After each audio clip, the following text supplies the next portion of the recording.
This is Crown of the Righteous, Sword of the Dead, Book 3, written by Morgan Rice, read by Liam. Chapter 1. King Aldous IV stood atop the highest tower in the city of Destara and despaired at what he saw below.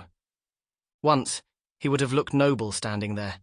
He'd always been a large man, and his flowing golden locks had made him seem heroic when he wore his shining armor and stood to command in battle. He'd been the kind of king people wrote stories about, or painted in grand poses. Now his injuries from a falling tree made it almost too painful to even stand like this, atop the tower.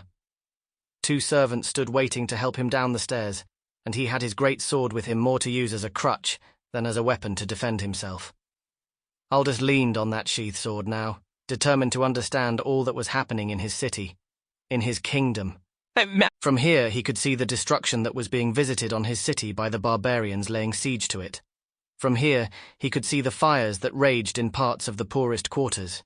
He could see the people rushing to put them out with chains of buckets, but it was clear that they were struggling to contain the flames. He could see the shadows covering the sky, summoned by King Xander of the kingdom beneath, rendering all below grey and without life. They were a reminder that his kingdom was dying, even without the invasion of the Yandan from the south, and a reminder that his daughter was missing, taken by Xander. The barbarians were the immediate threat, but Xander's hand was somewhere behind it all. More than anything, though, he could see the Yandan forces spread out beyond the city, their tents and siege engines stretching across the horizon. Fur and leather-clad figures moved between them, flashes of sunlight reflecting from their scale armor, their riders circling the city with short bows in hand, ready to cut off any attempt to escape. They were like a swarm of locusts, devouring everything in their path.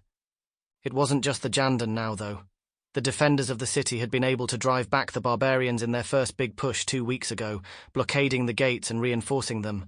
But now the Yandan had been joined by other groups.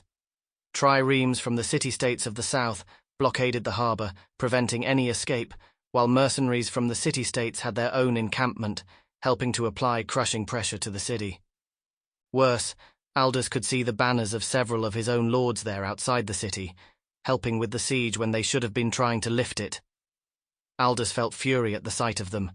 When the attack came, he had demanded that they be sent for as reinforcements. He'd told his advisor, the man he'd thought of as a friend, Lord Antonio, to send for them since Aldous was too injured to act. It turned out that several had been planning to betray him all along, seduced by Antonio's promises of gold or status. "I should have had Antonio killed for his betrayal," Aldous said aloud. "What's that, Your Majesty?" Sample complete. Ready to continue?